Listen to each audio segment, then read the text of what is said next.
Good afternoon and welcome to another day in Gary's backyard, and today we're looking at how to culture your baby ionanthas. So we've got some 3-leaf old babies that were put on here 6 months ago, and they're all about 9 to 11 leaf old now. So I'm prizing them off and I'm going to move them out of here because they need a bit more elbow room, a bit more light, a bit more air, bit more everything, and they'll just explode in no time. So they're coming off the Madagascar palm, and as you can see, there's the spikes where I had the original seed put on there. So the seed I just put on like this. I'll just put seed on the spikes, then hit that with the hose vigorously, and then hit it again once a day, every day, for 30 days, and then they're born, and you can just ignore them after that. And once you've got that trick down, you'll have a few thousand. So this is one Madagascar palm. It's about 2.5 meters tall, top to bottom, and absolutely coated all the way around. Mostly ionantha babies, a couple of other things here and there, variabilis. Some nice variabilis, some nice purple colouring coming up. A couple of gardener eyes snuck in. There's a funkiana and pseudo Bailey. Oh, could put Medusa or something on the front there as well. So what we're going to do, these little dudes that I took off, we're going to try and string them so that they can then get moved anywhere around the garden. They'll all be strung together like that. There's another example up here of what the end result should be. Just got to get so you end up with babies that are only connected by little strings of hot glue and all the room in the world to grow on because they just move themselves around and make room as they need it. I'll show you some more. And then the next stage is pretty much they'll grow up to about this point here, and at that point you can start gluing them to corks, gluing them to small bits of wire. But today's video is about getting them from seeds back onto sort of group hangings to grow them on a bit more. I'll show you some more examples if you like. Yep. So we want to go from this off the Madagascar palm to this, where I can just hang them anywhere in the garden and they'll grow. Too easy. There's more down here too. Moved them from this stage off the Madagascar, so they're on the spines of that, and I want them to just be able to dangle off a tree or put into a cactus or anything. Just means I won't have to look after them for the next 5 years. Big dob of glue onto the tree bark, and then the hot glue glob you'll see us make shortly. And eventually the ionantha will all root together and they'll create their own hot glue mess. So alright, we'll move inside and we'll show you how to separate some babies and glue them together. It's too hot. Alright, so we lied, we did get sidetracked by plants, and we've come back into the greenhouse to look at the big super duper strings that have come down here. So from this we want to put them on hot glue to go on things like that, or become things like that. They're all on hot glue. They just all stick on there. And then one day I see a big one and I go, oh yeah, that's variegated. This one's not. But I go, oh, that one's variegated. And I can just get in there and pluck out the one I want. And all the rest stay there. Or I can put it back.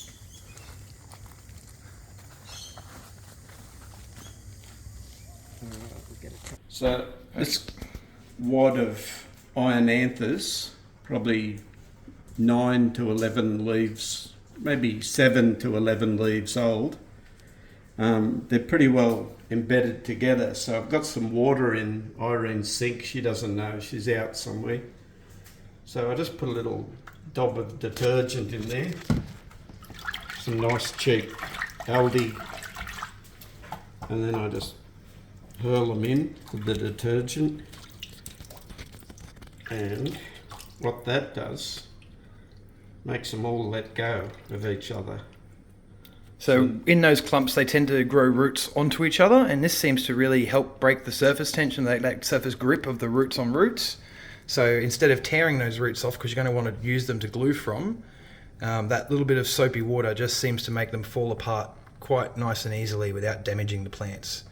And you see Gary's pretty experienced at this. He knows what they will and won't take, and he just starts ripping them apart like a madman.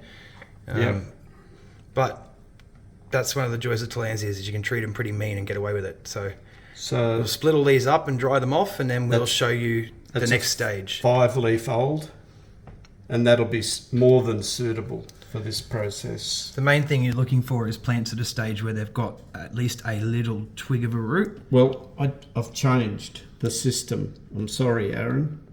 I should have told you last week.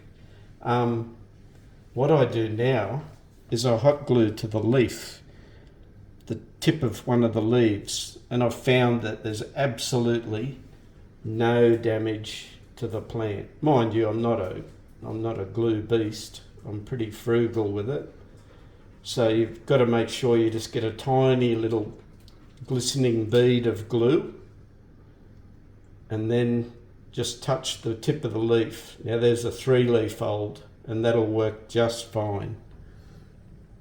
Absolutely fine. And how old would these seedlings be, Gary, to get to this size? 18 months. So it just seems like it was yesterday. They were fluff. You think it's going to take forever. And if you do it the wrong way, it will. This way accelerates the growth, probably double to what they would normally grow if they're left in a congealed mess.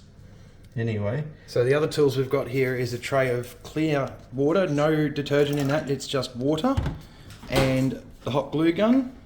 And Gary will now show you the method in his madness to make these big hanging balls of glue and plants that grow on really nicely. So a squeeze, a little gentle squeeze, like it's a virgin. Don't be too bad. We only want teensy little, that's too much probably. So we only want a teensy little dob. And so what I do is I get the teensy dob to come out on the end of the glue gun. Sorry, get focus. There we go, we're in focus. And then I just touch the plant quickly, and a string comes out. The plant's in one diagonal and the gun's over the other. I swipe it off and break the string. The string is going along to that plant. I'll do another one.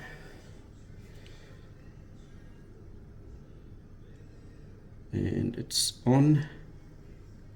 The plant's over that diagonal, string's here, break it off. If it sticks to your finger, just cut it with the hot tip. I'll do a couple more. So we'll and then we'll sort of show you 5 minutes later, and there'll be 50 of them in there. So the main thing to see is just how little glue is required to actually support the plant. You really want the finest little dob possible, because actually if you've got too much glue, you'll end up damaging the plant.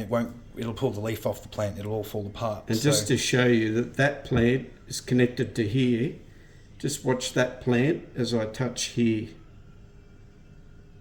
Yeah, make a liar of me. Come here, mongrel. Well, it is somehow. That's all right. We'll pause and skip to the end and show you what it takes after a few minutes. Dancing. And once we've got this whole tray full. So okay, so about 5-10 minutes later maybe. Aaron's been ripping into this. These are all now glued together, and these are size examples of what we've been working with. But here's a monster. Obviously that's probably 21 leaves or more, probably 2 years old. But what we can do is glue to there, then glue to there, then glue to there, and glue to there. So we'll put 4 strings on it, and it can go in with this lot. So I'll start with the first one. it's going on there. That's one. That's two. That's three. And I'll do one underneath. That's number 4. So they're still very thin strands. You can only just catch them in the video, but you don't drop the plant in until you've done your extra couple of strings to hold a bigger plant. And now, moment of truth is when we go fishing. Over this side here, if you've done them all to one corner, you'll have a lump of glue and some strings hanging off the front of it. And then when you grab them all, fail. I'm pretty happy that I only lost one small one, to be honest. So these are still all little multiple strands.